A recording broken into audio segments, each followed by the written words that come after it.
Hola, ¿qué tal? Mi nombre es David Yucra Sistiri y en esta ocasión quiero compartir con ustedes un breve análisis sobre el modelo educativo sociocomunitario productivo que se viene aplicando en el país de Bolivia.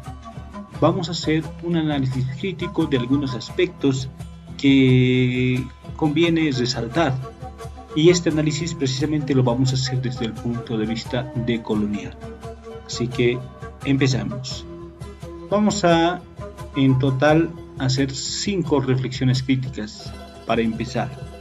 Ya en un segundo video vamos a mostrarles otras.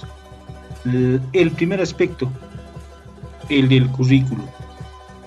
¿Qué establece el modelo educativo acerca del currículo? Establece 3 tipos de currículo, ¿no? Ustedes saben, tenemos un currículo base, un currículo regionalizado y otro que es el diversificado. Tradicionalmente siempre el Estado ha hecho énfasis en el currículo base, ¿no? Nos han proporcionado documentos donde están los contenidos curriculares que se tienen que abordar año por año. Incluso se han creado o producido textos escolares y se han hecho en base a este currículo base. Entonces, desde el punto de vista decolonial podemos decir que, si bien el modelo educativo profesa de que el currículo es flexible, es abierto, ya al establecer los contenidos curriculares ya en un texto, mucho más aún cuando se otorga textos de aprendizaje a los estudiantes con estos contenidos curriculares, pues es un poco complicado que el maestro agregue contenidos a estos contenidos que vienen ya definidos por el Ministerio de Educación. Por otro lado, cabe resaltar que los contenidos propuestos por el Ministerio de Educación son varios. Difícilmente, a veces muchos maestros no logran terminar los contenidos asignados para un año de escolaridad. Entonces van ahí contenidos curriculares que no se desarrollan en un año. A su vez tenemos otro currículo, que es el currículo regionalizado. A su vez nos da opción a que podamos insertar dentro de nuestra planificación el currículo diversificado. Sin embargo, esto es un poco complicado porque si bien no se puede ni desarrollar el currículo base, creen que se va a poder incorporar aún más contenidos del currículo regionalizado y otros adicionales del currículo diversificado. Entonces ahí habría que analizar, ¿no? Se tiene que tal vez plantear contenidos esenciales y a partir de ello buscar el protagonismo del maestro para que pueda ser él quien en base a las necesidades del contexto pueda plantear contenidos. Si te plantea muchos contenidos el Estado, el maestro va a tener pocas posibilidades de poder plantear sus propios contenidos porque se va a limitar a desarrollar los contenidos que propone el Ministerio de Educación. Por el contrario, si propone pocos contenidos, le da mayor posibilidad al maestro para poder plantear algunos contenidos de acuerdo a las necesidades y potencialidades del contexto. Punto número 2. Evaluación integral y holística. El modelo educativo propone un sistema de evaluación basado en 4 dimensiones: ser, saber, hacer y decidir.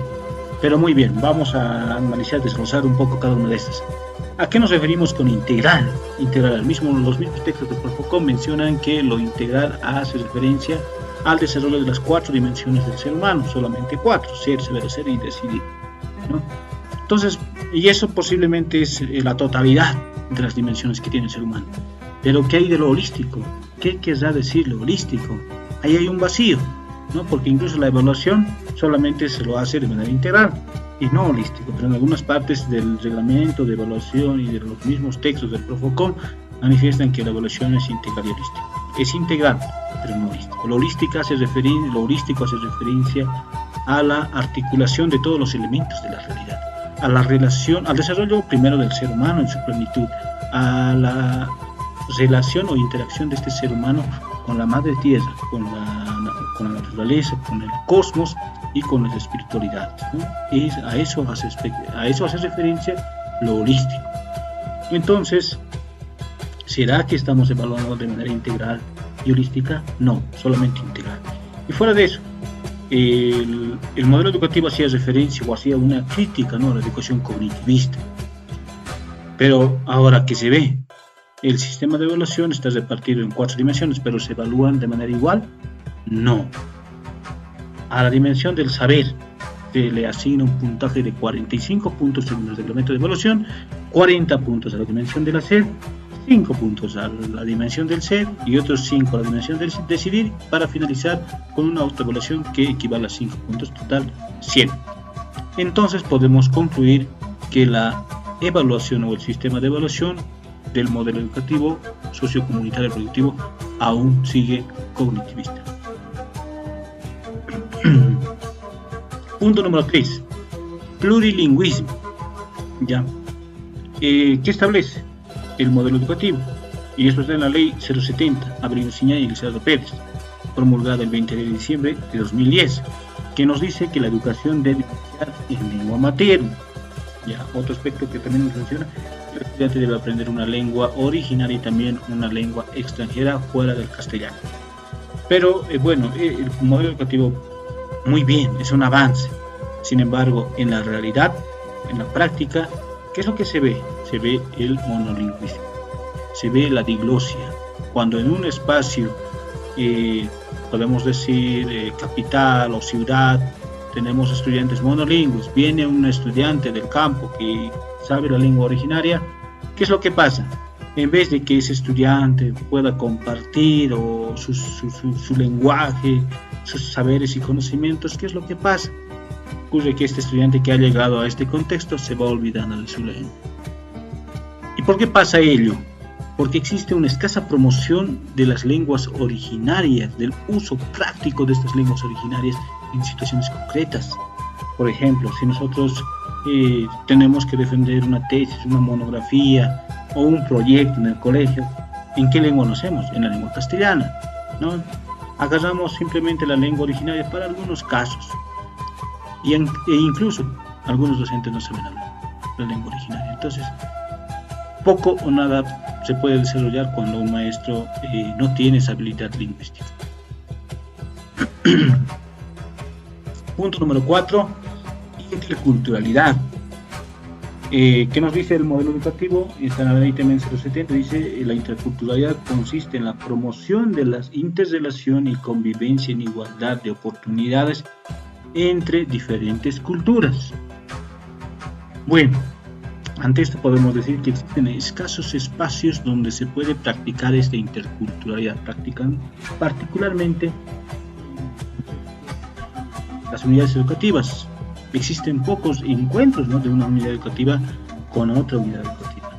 Incluso está muy limitado y hasta es un poco comprometedor llevar a estudiantes de un contexto a otro contexto, porque puede incluso ocurrir accidentes. Y bueno, todo eso recae en la responsabilidad de los maestros y directores. Sin embargo, dentro del contexto interno de la unidad educativa se puede apreciar, no en gran medida, pero sí estudiantes que pertenecen a diferentes culturas. Catherine Walsh decía que la interculturalidad tiene que reconocer las relaciones de poder. Cuando en un contexto existe una cultura predominante y una cultura que es muy pequeña, esta cultura predominante tiende a sobreponerse, tiende a ejercer su relación de poder, su mayoría, y termina imponiendo a veces a la minoría. Y eso es lo que sucede, ¿no? La interculturalidad que practica el modelo educativo es igualitaria, supuestamente igualitaria, cuando no, debería de ser equitativa. Es decir, aquella cultura que tiene pocos habitantes, está en peligro de extinción, se tendría que dar mayor preferencia, ¿no? Tendríamos que utilizar el principio de equidad, y aquella que está tal vez súper desarrollada, no darle tantas ventajas para que haya una relación simétrica. El último aspecto, y tal vez el más importante, es la concepción ontológica. El modelo educativo se organiza sobre la base de otras reformas educativas. Por ejemplo, antes teníamos organizado el sistema educativo, ¿no?, nacional, sistema educativo nacional. Ahora se lo ha cambiado al sistema educativo plurinacional. Teníamos los niveles de inicial, primaria y secundaria. Ahora actualmente mantenemos esos mismos niveles.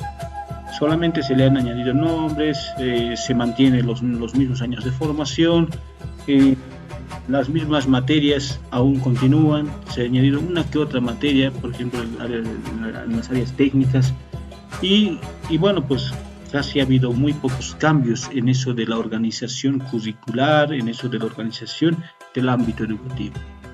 La concepción ontológica es importante porque la ontología hace referencia a una forma particular de comprender, entender y organizar la realidad. En ese sentido, el modelo educativo se ha basado o ha sido simplemente una adecuación de los modelos educativos anteriores, unos cambios de término simplemente. Es decir, la concepción ontológica sigue la del eurocentrismo. Es por eso que a veces existe choque de ideologías y termina sobreponiéndose el eurocentrismo, ¿no? La cultura científica por sobre nuestros saberes indígenas originarios. De esta manera, quiero concluir esta reflexión crítica con la frase de Paulo Freire, quien mencionaba que la educación no cambia el mundo, sino cambia a las personas que van a transformar el mundo. Muchas gracias. Hasta otra oportunidad.